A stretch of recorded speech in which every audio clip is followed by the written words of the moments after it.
오늘은 신앙의 도전을 위하여라는 제목으로 하나님 말씀을 전하도록 하겠습니다. 사사기 시대를 한마디로 표현을 한다면 사사기 21장 25절 말씀을 보면 되는데요. 사람이 각기 자기의 소견에 옳은 대로 행하였더라. 그러니까 하나님의 백성이 하나님을 떠나서 내 생각대로 살아가자, 내 마음대로 살아가자, 이렇게 독립선언을 하게 되었는데요. 잘 살게 되었습니까? 거룩보다 성공을 추구하면서 탐심으로 우상을 따르게 되니까 하나님이 싫어하는 행동은 전부 다 하게 되었습니다. 그래서 이스라엘 백성들은 이방인들의 조롱거리가 되었죠. 나치 강제 수용소의 생존자이면서 정신과 의사였던 빅터 프링클린 박사는요, 삶의 의미를 찾지 못한 사람은 반드시 그 공허를 쾌락이나 권력 또는 중독으로 채우려 한다고 말했습니다. 육체의 정욕과 안목의 정욕과 이생의 자랑이 우리의 삶에 어떻게 해서 나타나게 됩니까? 나의 존재 가치를 하나님의 형상에서 찾는 것이 아니라 다른 이 땅의 세속적인 가치를 통해서 찾으려고 하지요. 다른 사람들이 부러워할 수 있도록 많이 소유하는 것으로 자기 자신을 증명하려고 합니다. 다른 사람들에게 자랑할 수 있도록 많은 성취와 많은 업적을 통해서 자기를 증명하려고 합니다. 다른 사람들이 보기에 어떨까? 사람들에게 자랑할 수 있을까? 이렇게 자기 자신을 증명하려고 합니다. 여러분, 그런데 증명이 됩니까? 안 되지요. 많이 가지고 있는 것으로 증명을 하려고 하지만 부자들도 마찬가지로 큰 압박감에 시달리고 있어요. 전도서 5장 12절을 보면 이렇게 말씀합니다. 부자는 그 부유함 때문에 자지 못하느니라. 그런데 반대로 적게 가지고 있어도 수많은 비교를 받으면서 삶에 대한 우울함과 상실감과 압박감을 가지고 있습니다. 그래서 사람들은 이런 압박감을 견디지 못해서 현실 도피적인 선택을 하게 되는데요. 현재의 지저분한 그런 감정을 잠시나마 잊을 수 있도록 술이나 약물이나 게임과 같은 수단을 찾아다니게 됩니다. 또 하나님을 떠난 사람의 내면의 분열은요, 다른 이와의 분열을 만들게 되는데요. 세상에서는 내가 손해보지 않기 위해서 먼저 공격해야 한다는 논리로 사람들을 설득시키고 있지요.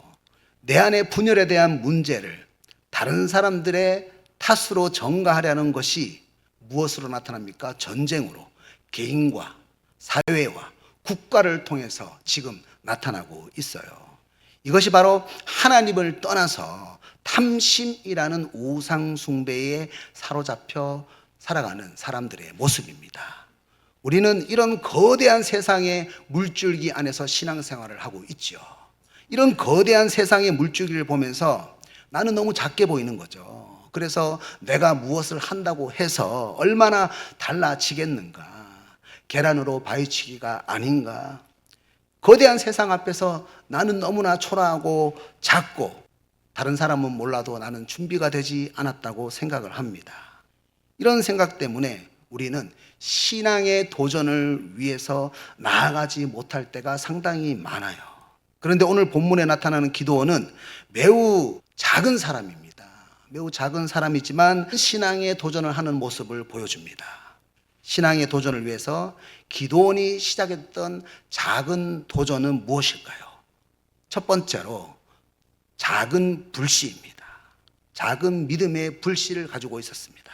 2절을 보면은 당시에 미디안이 이스라엘 침공해서 속국으로 만들었는데요. 3절을 보면은요, 미디안이 파종할 때가 되면은 이스라엘을 약탈을 합니다. 4절을 보면은 약탈을 해도 정도껏 해야 하는데 곡식뿐만 아니라 양이나 소나 나귀도 남기지 않았습니다. 이런 야만인이 없죠. 그래서 이스라엘 백성들이 하나님께 부르짖게 되는 겁니다. 그때 하나님께서 한 사람을 선택하시는데요. 그 사람이 바로 사사 기드온입니다. 하나님은 왜 기드온을 사사로 선택을 하셨을까요? 여호와의 사자가 기드온을 찾아왔는데요. 11절을 보면 이때 기드온이 무엇을 하고 있었습니까? 마침 요아스의 아들 기드온이 미디안 사람에게 알리지 아니하려 하여 밀을 포도주 틀에서 타작하더니, 여러분 보통 밀을 어디에서 타작을 합니까? 넓은 마당에서 밀을 타작을 합니다. 그래야지 편하게 많은 밀을 타작을 할 수가 있습니다. 그런데 기드온은 밀을 어디에서 타작을 했습니까? 포도주 틀에서 타작을 했습니다.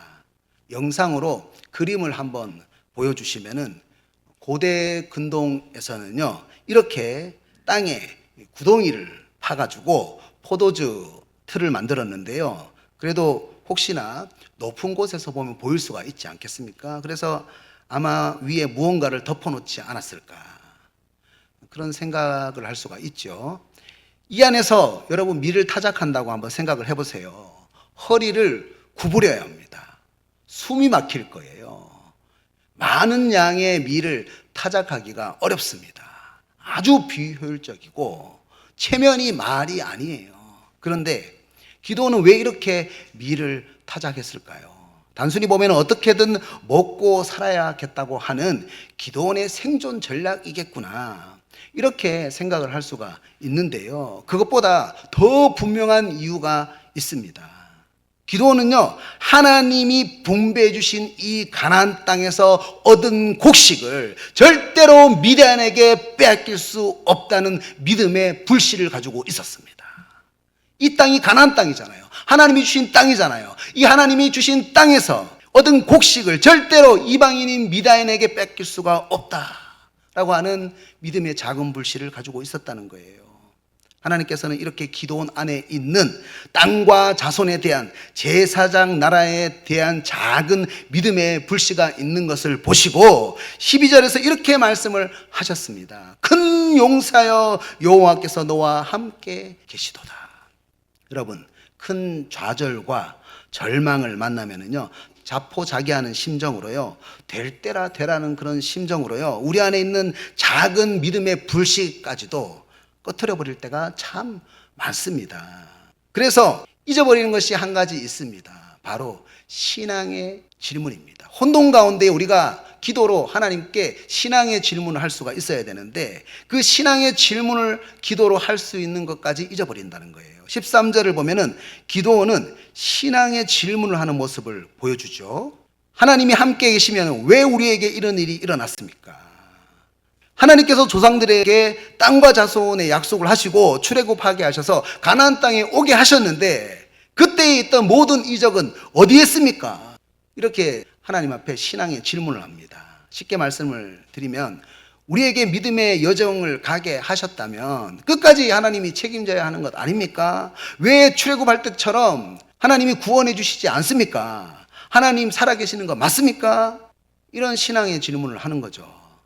여러분, 기드온이 이런 질문의 태도를 가지는 것에 대해서 여러분 어떻게 생각을 하십니까? A.W. 토저는요, 의인의 뿌리라는 책에서 이런 말을 했습니다. 하나님께 정직하게 질문하는 사람은 이미 하나님을 향해 한 걸음을 내디딘 사람이다. 여러분, 하박국도 고난 속에서 여러 가지 신앙의 질문을 했습니다. 내 마음 가운데 있는 혼란, 좌절들을 하나님 앞에 토해냈어요. 하나님 왜 이런 고난 가운데 침묵하십니까? 왜 하나님은 악인들을 그대로 방치하고 두십니까? 하박국은 이런 신앙의 질문에 대해서 하나님에게 응답을 받았죠. 하나님께서 역사의 주관자가 되셔서 언젠가는 심판하신다. 하나님께서 역사의 주관자가 되신다는 것을 믿게 되면서 하박국이 어떻게 됩니까? 하나님 앞에 찬양을 하게 되는 거죠. 우리가 믿음의 여정의 길을 갈 때에 정말 체면이 말이 아니고 비효율적으로 사는 것 같아서 답답해 보일 때가 참 많습니다. 이럴 때에 대부분의 사람들은 모든 삶을 자포자기하는 심정으로 포기해 버립니다. 그런데 기드온처럼 믿음의 작은 불씨를 가지고 있는 사람은요, 어떤 마음을 가집니까? 이런 상황에서도 하나님께서 주신 믿음의 여정의 길을 절대로 포기하지 않겠다. 절대로 믿음의 여정의 길을 사탄에게 빼앗기지 않겠다. 그런 믿음의 작은 불씨를 가지고 성전에 나와서 나에게 혼란을 가져다 주는 신앙의 질문을 기도로 표현해 낸다는 거예요. 이때 하나님께서 믿음의 작은 불씨를 가지고 있는 기드온을 통해서 일하시겠다고 답을 하신 것처럼 하나님께서 믿음의 작은 불씨를 가지고 신앙의 질문을 하고 있는 나를 통해서 이제 일하시겠다라는 응답을 받게 되는 거예요. 그렇습니다. 믿음의 작은 불씨면 됩니다. 그 작은 불씨를 가지고 하나님께 기도로 질문을 하면은요, 하나님은 반드시 답을 주십니다. 그리고 하나님께서 내 마음에 큰 불을 붙여 주십니다. 다시 하나님과 함께 신앙의 도전을 하게 하십니다. 오늘 시간 이 말씀을 마음에 새김으로 믿음의 작은 불씨로 승리하시기를 축복합니다. 신앙의 도전을 위해서 기도원이 시작했던 작은 도전은 무엇일까요? 두 번째로 작은 제단입니다. 하나님께서 기도원을 통해서 일을 하시겠다고 하니까요, 15절에서 기도원이 어떤 반응을 합니까? 내가 무엇으로 이스라엘을 구원하리까? 보소서, 나의 집은 므낫세 중에 극히 약하고 나는 내 아버지 집에서 가장 작은 자니이다. 쉽게 말하면은 내가 출신 배경이 별로 좋지 않습니다, 이런 말입니다. 그래도 가문의 배경이 좋아야 하나님의 일을 한다고 할 때에 많은 지파들이 도와주지 않을까, 기도원이 이런 생각을 했던 것 같습니다. 여러분, 기도원의 이 말은 겸손이 아닙니다. 출애굽기 4장 10절과 13절에서 모세가 이런 말을 했죠. 나는 본래 말을 잘하지 못하는 자니이다. 나는 입이 뻣뻣하고 혀가 둔한 자니이다. 오 주여, 보낼 만한 자를 보내소서. 모세와 기도원은 신앙의 도전 앞에서 자기의 부족한 그 이력서를 바라보면서 두려움에 떨면서 이런 말을 했습니다.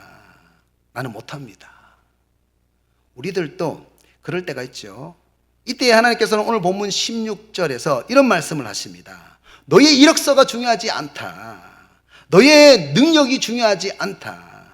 내가 너와 함께하는 것이 중요하다. 이렇게 오늘 말씀하고 있습니다. 하나님이 기도원과 함께하면 어떤 일이 일어납니까? 16절을 한번 보세요. 여러분, 미디안 군대 전체를 상대해야 하는 문제의 수준을 가지고 있거든요. 그 문제의 수준은 정말로 큰 문제입니다. 그런데 하나님이 함께하시면은 한 사람과 상대하는 문제의 수준으로 낮춰버리겠다 말씀을 하십니다. 여러분, 하나님이 함께하시면은 아무리 풀기 힘든 큰 문제도 너무 풀기 쉬운 문제가 되어버립니다. 그런데요, 나의 부족한 그 이력서를 바라본다고 하나님이 함께 하신다는 확신이 사라져 버릴 때가 많습니다. 그래서 17절에서 하나님이 어떻게 하면 나와 함께 하실까? 그래서 기도원이 이렇게 말을 합니다. 만일 내가 주께 은혜를 얻었사오면 나와 말씀하신 이가 주 되시는 표징을 내게 보이소서. 기도원이 이렇게 말하면서 하나님이 함께 하신다는 확신을 위해서 뭘 합니까? 19절에서 염소 새끼 하나를 준비하고 가루 한 에바로 무교병을 만들고 고기를 소쿠리에 담고 국을 양푼에 담아 상수리 나무 아래 가져다가 드렸습니다. 여러분, 기도원이 하나님이 함께 하신다는 확신을 어디에서 찾으려고 합니까? 제사에서 찾으려고 합니다. 하나님이 함께 하신다는 확신을 예배에서 찾으려고 합니다. 우리가 하나님이 함께 하신다는 확신을 어디에서 우리가 찾을 수가 있습니까? 예배를 통해서 찾을 수가 있습니다. 그래서 예배가 중요한 거예요. 하나님은 예배를 통해서 우리와 함께 하십니다. 믿으십니까? 그런데요, 가만히 보면은요, 염소 새끼는요, 속죄제나 번제에 사용할 수 없는 제물이에요. 또 고기를 소쿠리에 담고 국을 양푼에 담아서 드리는 제사 방식은요, 레위기에 나와 있지 않습니다. 국을 양푼에 담아서 제사를 드린다. 상당히 웃기지 않습니까? 당시의 사사 시대는요, 미디안의 압제로 인해서 정상적인 종교 생활을 하기가 힘들었습니다. 그래서 사람들이 말씀에 대한 지식이 부족했습니다. 종 칼빈은요, 기도원의 제사에 대해서 이렇게 말했습니다. 당시는 율법의 혼란의 시기였기 때문에 하나님께서는 율법의 세세한 조항보다는 기도원의 믿음의 중심을 보셨다. 여러분, 기도원의 예배는요, 제대로 된 형식을 갖추지 못했어요. 그런데 마음 중심에 무엇이 있었습니까? 예배를 통해서 하나님이 나와 함께 하신다는 것을 반드시 확인하고 싶다라는 열망이 있었습니다. 하나님이 함께 하시면 무엇이든지 할 수 있기 때문에 예배를 통해서 반드시 하나님이 나와 함께 하신다는 것을 확인해야 되겠다. 반드시 하나님과 함께 하고 싶다는 그런 마음 중심이 있었습니다. 오늘 예배를 드리는데요, 하나님이 반드시 나와 함께 하셔야 됩니다. 그래야지 아무리 어려운 문제도 한 사람을 상대하는 문제로 풀 수가 있습니다. 반드시 하나님 나와 함께 하셔야 됩니다. 이런 예배를 드릴 때에 열망이 있습니까? 이런 마음 중심이 있습니까? 하나님은 이런 기도원의 마음의 열망을 보시고 그 마음의 중심을 보시고 아무런 형식도 갖추지 않았던 그 작은 제단을 기꺼이 받으셨습니다. 21절을 보면은 여호와의 사자가 기도원이 드린 예물의 지팡이 끝을 내밀어 대니까 불이 바위에서 나와서 모든 재물을 불살랐어요. 하나님이 받으셨다는 거예요. 이때 기도원은요, 22절에서 이사야처럼 부족하고 연약하고 죄인된 자기 자신이 하나님을 만났다고 어찌할꼬 슬퍼하면서 걱정을 했습니다. 당시에 죄 많은 사람이 거룩한 하나님을 만나게 되면 죽게 되었습니다. 이때 23절에서 하나님께서 이렇게 말씀하십니다. 안심하라, 두려워하지 말라, 내가 죽지 않을 것이다.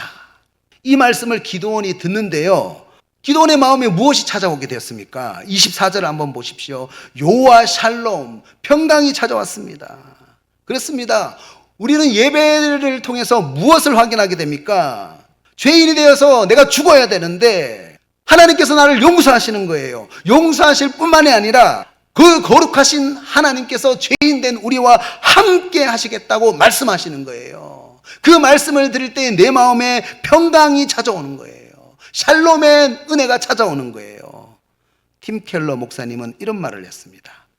우리가 상상하는 것보다 훨씬 더 죄인이지만 동시에 우리가 감히 바라는 것보다 훨씬 더 사랑받는 존재이다. 우리는 예배를 통해서 무엇을 발견하게 됩니까? 이런 하나님의 사랑을 발견하게 되는 거예요. 죄인된 우리를 용서하시고 함께하고 싶어 하시는 그 하나님의 사랑을 발견하게 되는 거예요. 예배를 통해서 그 하나님의 사랑이 내 안에 부어지게 되면은요, 하나님이 나와 함께 하신다는 확신이 생기게 됩니다. 그러면은 그 확신 때문에 평강이 생기게 됩니다. 그래서 우리는요, 그저 형식적으로 예배를 드리는 것이 아니라 진정한 마음으로 기도원처럼 주님 앞에 나아갈 수 있어야 됩니다. 예배를 통해서 하나님이 나와 함께 하신다는 것을 경험하기만 하면은요, 미디안 군대 전체를 무찔러야 하는 그 큰 문제가 한 사람을 무찌르는 문제의 수준으로 낮아집니다. 여러분, 이 사실을 믿음으로 우리 마음에 확신이 생기게 되면은요, 샬롬, 평강의 은혜가 내 마음 가운데에 넘치게 되는 거예요. 오늘 이 시간 이 말씀을 마음에 새김으로 믿음의 작은 재단으로 승리하시기를 축복합니다. 신앙의 도전을 위해서 기도원이 시작했던 작은 도전은 무엇일까요? 세 번째로 작은 실천입니다. 이제 하나님께서 기도원에게 한 가지 명령을 하십니다. 25절을 보면은 내 아버지에게 있는 바알의 제단을 헐며 그 곁에 아세라 상을 찍고, 우상을 찍어버리라고 하는 거죠. 그래서 27절을 보면은 기도원이 10명의 종들과 함께 바알과 아세라단을 헐어버리는데요, 왜 10명까지 데리고 왔을까? 그만큼 바알과 아세라단이 컸던 것 같습니다. 그런데 왜 하나님께서 기드온 아버지 집에 있는 바알의 제단을 헐라고 하셨을까요? 많은 성경학자들은요, 기드온 집에 있는 우상이 마을 사람들이 공동으로 숭배했던 우상이 아닐까 생각을 합니다. 그러니까 기드온 아버지의 소유가 아니라 마을 전체 공동 재산이에요. 그 바알과 아세라상이 기드온 아버지 집에 있는 그 우상이 마을 전체의 재산인 거죠. 그러니까 얼마나 두렵겠습니까? 그래서 다시 27절을 보면은 기드온이 낮에 말씀을 실천하기가 너무 두려워가지고 어떻게 합니까? 밤에 실천을 합니다. 기드온의 이런 모습은 완전한 용기는 아니죠. 그런데 밤중에라도 하나님의 말씀을 실천하려고 하는 노력이 담겨 있습니다. 작은 실천이죠. 존 칼빈은 이런 말을 했습니다. 작은 충성된 일들이 결국은 신앙의 큰 성장을 이룬다. 믿음은 위대한 일로 시작하지 않고 늘 작은 순종과 실천에서 시작된다. 여러분 한번 보세요. 기도원이 밤중에 작은 실천을 하고 나니까 어떤 일이 이제 일어나게 됩니까? 하나님께서 이제 일을 일으키는 거예요. 29절을 보면은 누가 이런 일을 해서 요아스의 아들 기도원이구나. 기도원이 밤중에 했던 그 일이 발각이 되었지요. 그래서 30절을 보면은 사람들이 기도원을 죽이러 갑니다. 그런데 기도원 아버지 요아스가 가만히 보니까 자기 아들이 우상 때문에 죽게 되었잖아요. 그래서 기도원 아버지 요아스가 이런 말을 31절에서 합니다. 왜 너희들이 바알을 위해서 대신 싸우려고 하느냐? 바알이 힘이 있는 신이라고 하면 왜 너희들이 대신 싸우려고 하느냐? 바알이 너희를 구원한다고 하면서 왜 너희들이 바알을 구원하려고 하느냐? 바알이 진짜 신이라면 자기 제단을 파괴한 기도원을 직접 벌하지 않겠느냐? 하나님은 기도원이 밤중에 행했던 그 작은 실천을 통해서 바알과 아세라 숭배의 주동자였던 아버지 요아스를 우상 숭배에서 돌아오게 하셨어요. 그래서 32절에 보면은 사람들이 그날부터 기도원을 요룹바알이라고 불렀어요. 여러분, 요룹바알의 뜻이 무엇입니까? 기도원이 바알의 제단을 파괴했으니까 바알과 아세라가 기도원을 가만히 두지 않을 것이다. 바알과 아세라와 기도원이 서로 싸울 것이다. 이런 의미입니다. 그런데 가만히 보세요. 요룹바알이라고 하는 기도원에게 아무런 일이 일어나지 않는 거예요.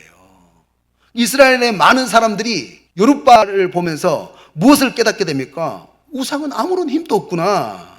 우상은 거짓이구나. 이것에 대해서 깨닫게 되는 거죠. 기도원은 밤중에 우상을 찍어버리는 작은 실천을 드렸지만 하나님은 이런 기도원의 작은 실천을 요룹바알이라고 하는 큰 이름으로 만드셔서 모든 이스라엘 백성들에게 알리게 하셨어요. 여러분, 이런 밤중에 했던 작은 실천이요, 기도원이라는 사람을 온 이스라엘에 알리게 되는 계기가 되었습니다. 그리고 이제 기도원이 300용사를 데리고 수많은 미디안 군대를 쳐부수는 더 큰 하나님의 무대에 대비를 하게 되는 거죠. 여러분, 다윗이 공과 사자와 맞서면서 양떼를 돌보는 사람이 될 때에 하나님은 그런 다윗에게 골리앗을 무찌를 수 있는 더 큰 무대에 올리셨습니다. 그래서 여러분, 큰 실천 전에는 항상 작은 실천이 있는 거예요. 기도의 아버지 조지 뮬러는요, 이런 말을 했습니다. 믿음은 작은 순종에서 자라며 작은 순종들이 쌓일 때 비로소 큰 믿음으로 자라난다. 그래서 여러분, 작은 실천을 하십시오. 여러분에게 놓여 있는 작은 실천은 무엇입니까? 오늘 이 시간 그것을 하나님께서 여러분에게 묻고 계십니다. 오늘 이 시간 이 말씀을 마음의 새김으로 믿음의 작은 실천으로 승리하시기를 축복합니다. 이제 말씀을 적용하겠습니다. 하나님 앞에 서 있는 기도원의 모습은 작고 보잘것없어 보였지만 바로 그 작은 것이 믿음의 시작이 되었습니다. 여러분, 신앙의 도전을 위해서 어떻게 해야 할까요? 첫 번째로 작은 불씨가 필요합니다. 기도원은 절망과 두려움 가운데서도 하나님이 주신 땅에서 거둔 곡식을 절대로 빼앗길 수가 없다. 이런 믿음의 작은 불씨를 가지고 있었습니다. 하나님 앞에 나와서 신앙의 혼란에 대해서 질문하는 작은 믿음의 불씨가 기도원에게는 있었습니다. 두 번째로 작은 제단이 필요합니다. 기도원은 하나님과 함께 하심을 예배를 통해서 확인했습니다. 여러분, 예배에 성공해야 됩니다. 예배에 성공하는 사람이 인생에 성공을 하게 됩니다. 기도원은 형식보다 마음으로 예배를 드렸어요. 형식보다 마음으로 작은 제단을 하나님께 드렸습니다. 그래서 예배를 통해서 죄 많은 우리에게 사랑을 베푸시는 하나님을 만나게 되었고 평강을 누리게 되었습니다. 그래서 하나님이 함께 하시면 미디안이라는 큰 문제의 수준이 한 사람을 이기는 작은 문제밖에 되지 않는다는 것을 경험하게 되었습니다. 세 번째로 작은 실천이 필요합니다. 하나님은 두려움 때문에 밤중에 행했던 기도원의 그 작은 실천을 통해서 우상 숭배와 싸우는 요룹바알이라는 이름으로 온 이스라엘의 무대에 대비시키셨고 기도원 300용사를 데리고 미디안 군대에 승리하는 큰 용사가 되게 하셨습니다. 여러분, 믿음의 작은 실천이 모여서 큰 실천을 만들어냅니다. 오늘 기도원의 이야기는요, 작은 것이 결코 작지 않다는 것을 보여줍니다. 여러분, 작은 불씨가 있었기에 하나님께 질문할 수 있는 용기가 생겼고요, 작은 재단이 있었기에 하나님과 함께 하신다는 것을 확인하게 되었고 평강을 얻게 되었습니다. 작은 실천이 있었기 때문에 하나님은 그를 요룻발이라는 이름으로 높이게 하시고 이스라엘의 구원의 역사에 사용하셨습니다. 오늘 하나님은 내 마음속에 믿음의 작은 불씨를 지키는 도전, 예배라는 작은 제단에서 하나님을 만나는 도전, 말씀에 순종하는 작은 실천을 하는 도전, 이 세 가지 작은 도전으로 신앙의 도전을 하라고 말씀하고 계십니다. 오늘 이 시간 이 말씀을 마음에 새김으로 작은 불씨와 작은 제단과 작은 실천으로 신앙의 도전의 자리로 나아가시기를 축복합니다.